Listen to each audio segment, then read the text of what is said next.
Welcome to Transformative Principal, where you learn how to be a leader and not just a manager of a to-do list. I am your host, Jethro Jones. You can find me on Twitter at Jethro Jones. Your to-do list is a hungry monster that is never satisfied. For the last year and a half, I've helped principals get awards, get promoted, and find the time to do the work that really matters. I recently opened a new mastermind slot. Schedule a call with me and let's overcome the stressed and isolated principal position together. Go to the show notes for this episode at transformativeprincipal.org and click Schedule a Call with Jethro.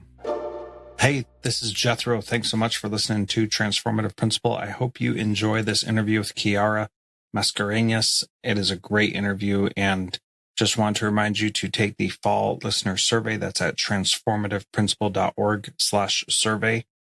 And most importantly on that, I want to hear about other principals who are doing great things, because I want to interview them on this show and share their stories. So you can take that survey at transformativeprincipal.org/survey. And thank you so much for listening. Here's my interview. All right. Welcome to Transformative Principal. I am excited to have Keara Mascareñaz from Education Elements on the program today. She is the author of a new book called The New Team Habits, A Guide to the New School Rules. And she is a toolkit creator for the New School Rules, 6 Vital Practices for Thriving and Responsive Schools. Keara, welcome, and thank you for being part of Transformative Principal.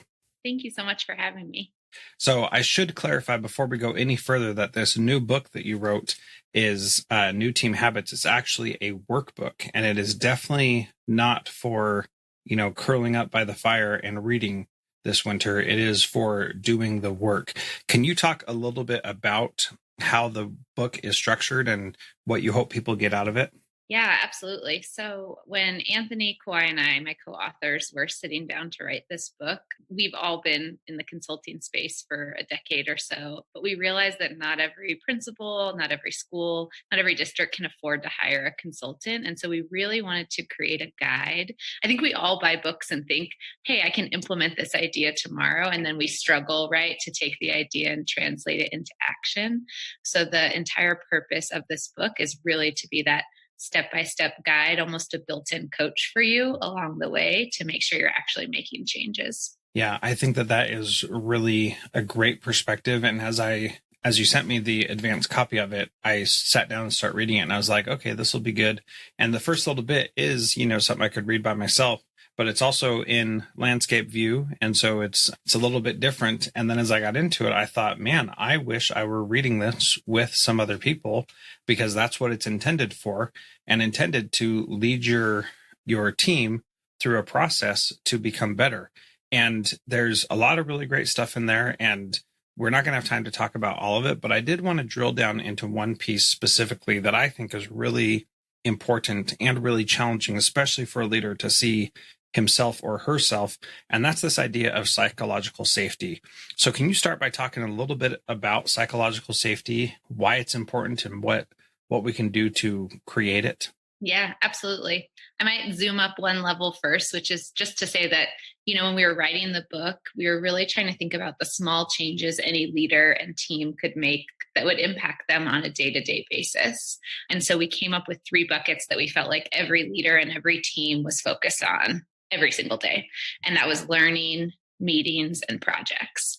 And so this habit around learning, which really is anchored in psychological safety, and your question, is really thinking about how can we help create a culture of learning and sharing across our team. And one of the things we found, there's so many ways you can encourage, right, collaboration and sharing and learning. But I think one of the foundational things that we feel like is often missing, or there isn't enough time dedicated to training folks on, especially school leaders and district leaders, is how do you create this environment of psychological safety? So to answer your question, I use the definition of Amy Edmondson, who's the Harvard researcher who really coined the term psychological safety. It was pretty interesting. She was actually doing research around medical teams a number of years ago, and she was trying to study what made certain medical teams more effective than others. And you would suspect, right, that the team that was more effective, that had fewer deaths, right, fewer complications from surgery, would be making less mistakes. But when her research team actually studied all of these different medical teams across a few hospitals, they found that some teams were making more mistakes and being more effective. And she couldn't understand that. It didn't make any sense to her. And so she dug in deeper. And what she found was that on some teams, there was more comfort and ability to talk about mistakes. And that those teams that actually had the safety to ask ideas, to question decisions, to admit mistakes were ultimately more successful. And so she coined this term psychological safety to mean an environment where you don't have fear of retribution or punishment for asking questions, expressing ideas, admitting mistakes. Yeah. Okay. So we're going to unpack this just a little bit. And we like to talk in our modern culture about safe spaces, and people can be whoever they want to be, and all that kind of stuff. And this is a little bit different, though, in that the idea is that you have to be in a zone of being able to learn. And going back to that TED talk that you had mentioned and her research, she gave some vignettes of people who saw something was wrong, but then didn't say something because they were afraid of the repercussions that might happen. And that's different than, just feeling safe in a different perspective. And I appreciate that difference. When it comes to schools, what are the problems that you see with people who don't feel psychologically safe, and what mistakes happen that we don't talk about that we should be talking about? Yeah, it's a great question. And I do want to echo, I think there are many different dimensions of safety, and this is just one of them. The physical safety, a sense of belonging and inclusion, all of these are really essential.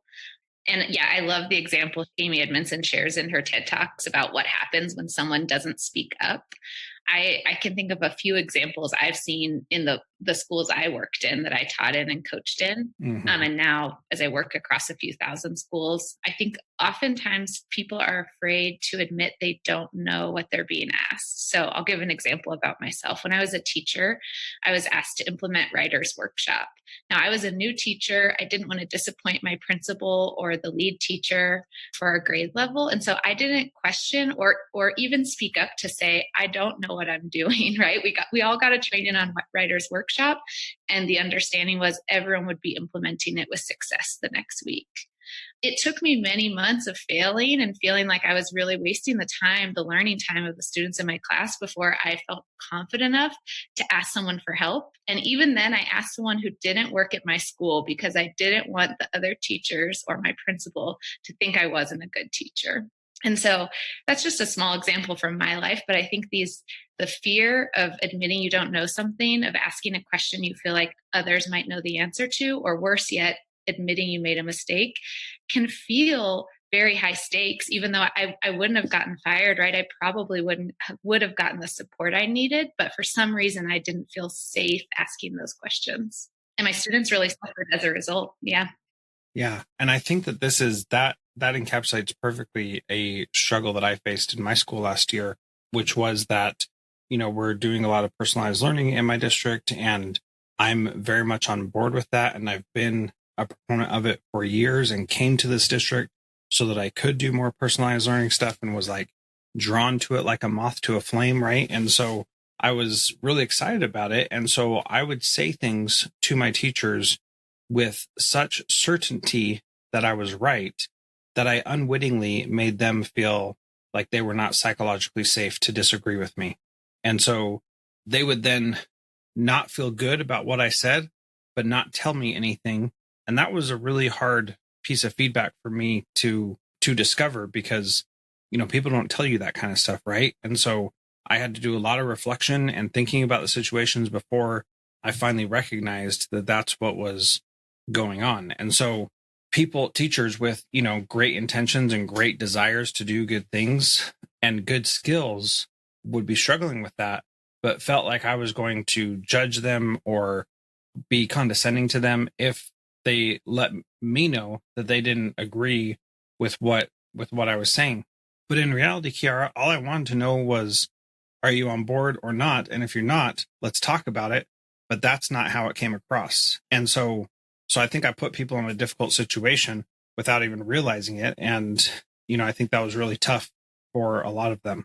Yeah. And if I can, I think, take some of the blame off of you for that situation. I think in the United States in particular, I think we're raised with two really strong archetypes of what a leader should be, right? One is a leader should be the person who has the best ideas, right? We live in a meritocracy, or acclaimed meritocracy, right? Where the best ideas and the best people should thrive. And two is we think of leaders as being someone who are smarter than the folks they're leading, right? So should be making fewer mistakes. And so I think when we start interrogating those archetypes, we start to reveal how things that you might have been doing, which is asking, hey, how can I help you, are feeding into this larger social contract really that you have between you and your staff, right? Who you want to uphold. I'm a leader who has the best ideas, whether you're doing it consciously or not. And they also don't want to question whether you have good ideas. There's two books I would plug that I think any principal would really benefit from reading. It might be helpful for you with your school.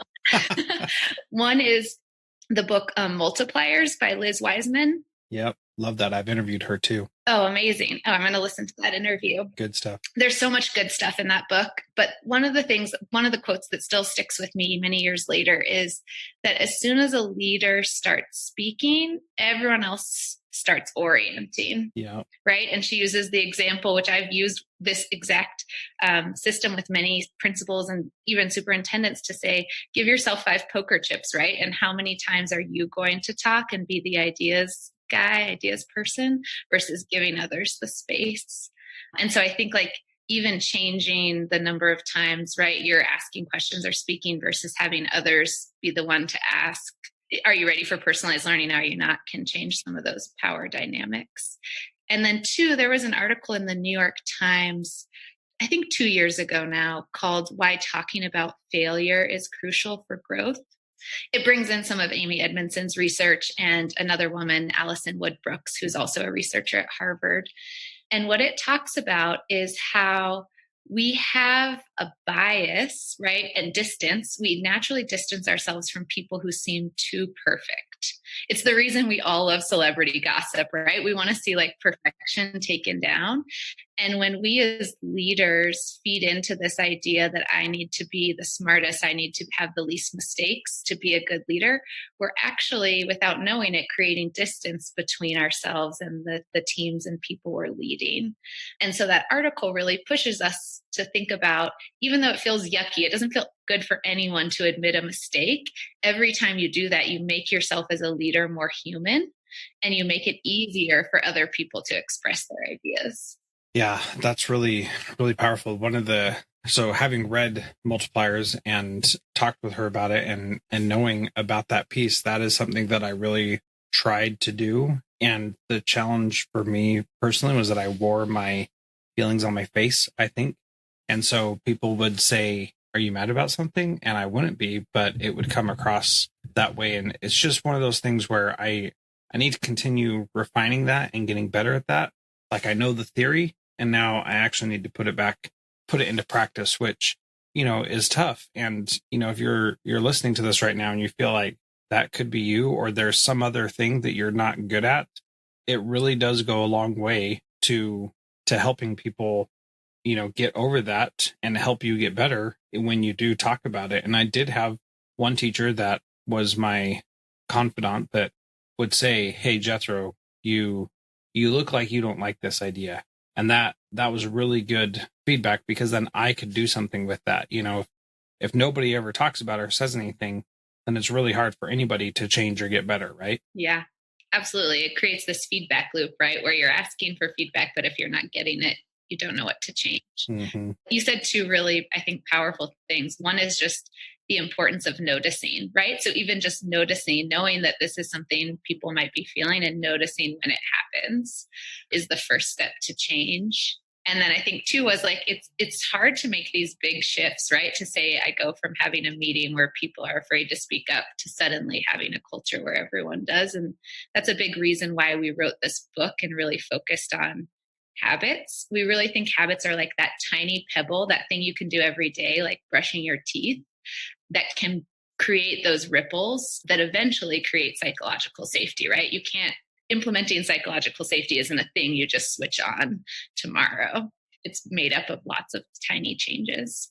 Yeah. And, one of the other things that I thought about while I was reading this section of the book was that she gives 3 suggestions for how to overcome it. 1, frame your work as a learning problem. Like, this is not a thing to accomplish. This is a learning problem that we need to figure out the answer to. And then acknowledge our own fallibility and say, I can't see everything and I can't get everything right. And then model curiosity by asking questions. And so the last piece of modeling curiosity by asking questions is sometimes our questions come across as statements of condemnation instead of as sincere questions. And so a lot of that has to do with tone of voice and what you're actually asking. What's your advice on asking questions to help people feel psychologically safe? Yeah, I really think of those 3 pieces of advice as linked together. So I always try to think about, before I ask that question, besides thinking about the tone of voice, like, what foundation have I laid? What signal have I given my team to know that this question is coming from a genuine place of advice seeking, right? Versus that condemnation. So if you don't mind, I'll use your example, right?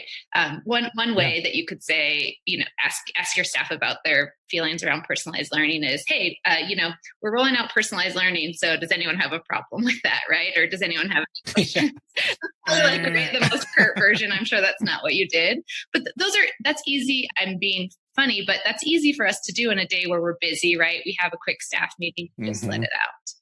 I think if we use the 3 tips that Amy Edmondson gives, starting with really naming, how is this a learning problem? So, hey, we are one of the first districts in our state, or in our district, one of the first schools in our district to be rolling out personalized learning. No one knows what they're doing yet.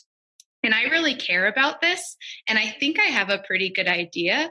But to be honest, I've had good ideas before that haven't worked out. So I'm really looking for your advice in terms of how our leadership team can best support you in implementing personalized learning. Tell me what we should be thinking about. And yes, it takes an extra minute, right, to do those sentences. But in that, you can name, it's a learning problem for everyone, challenge for everyone. I've made mistakes before, and so I might not get this right. And I'm seeking advice from you. There is nothing more that people like than being called on for their advice. Right. That is definitely true. Good point there. Yeah. I mean, how did that feel to you, like the first versus second version? Knowing probably neither of those are you exactly, but that was my best imitation. Yeah. That was pretty good. So the first one, obviously, you don't feel like you really have a say in it or anything. One of the things that I went to a new school a few years ago, and a lot of people said, I'm done with committees because the decision's already been made, and the committee is just a waste of time because they don't really want input. They just want someone to say, yes, we can go on with it. And that that breaks my heart, because there's power in giving feedback. And that first example was no feedback necessary. We're doing this no matter what. And then the second one makes a lot more sense and sounds a lot more like what I think of in my mind, but that may not be what's coming out, And so that's where I definitely need to work at that. And you're totally right about seeking advice from people. That is really powerful, and it does make a huge difference, because people feel the appreciation and compassion when you do ask for advice, instead of just, saying this is what we're doing, at period, end of story. Yeah, I truly believe humans, our natural instinct is to help each other. And so asking advice provides that opportunity for someone to help you. Yeah, absolutely. So one of the other things that I thought about as it relates to this is new teachers, especially teachers that haven't attained tenure yet. I've had numerous times where I finally break through with a new teacher, and then they say something to the effect of, well, people tell me I shouldn't say anything because I don't have tenure yet, and you can just fire me for anything you want. And that mentality, you think once you get tenure, you're finally going to grow some, a backbone and start speaking your mind. That's probably not going to happen. And that doesn't happen for many years, until you're so fed up with how awful things are that you start speaking your mind about everything, and you come across as this crotchety old person who doesn't want to have anything to do with anything, right? And so it's like this weird dichotomy of, how do you help especially those new teachers feel psychologically safe when culturally they're taught and told by their older peers don't say anything because you don't have tenure and you could be fired immediately. How do you break through to that group? Yeah, I mean, I think there's so much deference laid to people who are in positions of power and authority, right? So whether that's you because you actually have the power to fire them, or a veteran teacher because they defer to them based on their experience, right? Or tenure at the school. So I think, and that's why in the book we really focus on this habit of talk about mistakes. The more that people in positions of authority and power can model talking about mistakes, the more you are showing your own vulnerability and making it easier for others. I'll give a really small example. I was working with a school. I live in Denver. I was working with a school in Colorado. And we did a check-in question, which is sometimes how we start meetings. But I talked to the principal ahead of time because I knew he had a lot of new staff in the circle. And I said, I'm going to ask you people to share a mistake and what they learned from it in their life. It could be personal, it could be professional, but I want you to go first because what you say is going to set up how far and vulnerable other people get. And he went pretty deep. I mean, he said, I know that I say no to our staff too much. And here's like some of the ways it's impacted our school. And here's how I'm trying to work on it. And by signaling that, just that one person in that one moment, it opened up this whole space in the next few hours of us being together where people really felt a lot more comfortable asking questions and admitting mistakes.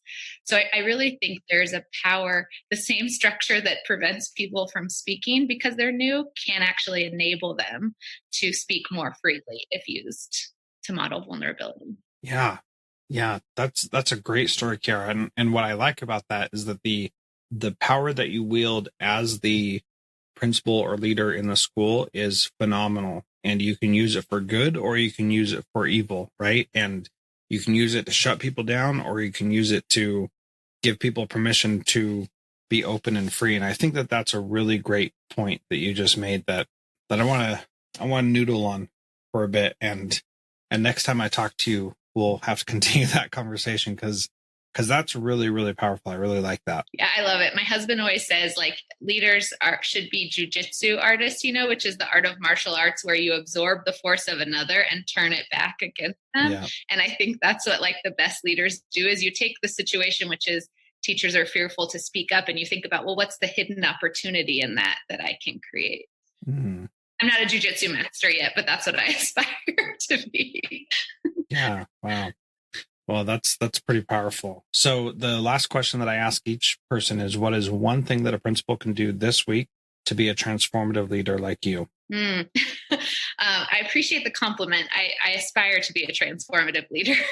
But I think, given what we spoke about, I think one of the best things a leader could do right away is next time you're going in front of your staff, think about those 3 questions that we went through from Amy Edmondson. How can you frame something as a learning challenge? How can you share your own fallibility or vulnerability? And how can you model curiosity by asking for advice? And I think if you do those 3 things, anytime you're in front of a staff member or your team, it'll have a huge impact. Well, that is great. And I encourage everybody to get with your team, buy a copy of this book for all your team, and you can get the website at newteamhabits.com, and you can get the book there as well. Any parting words before we go, Keara? No, I so appreciate you letting me join you. I really liked our conversation. I can't wait to dig in deeper in Denver together. Excellent. Me too. It's going to be great.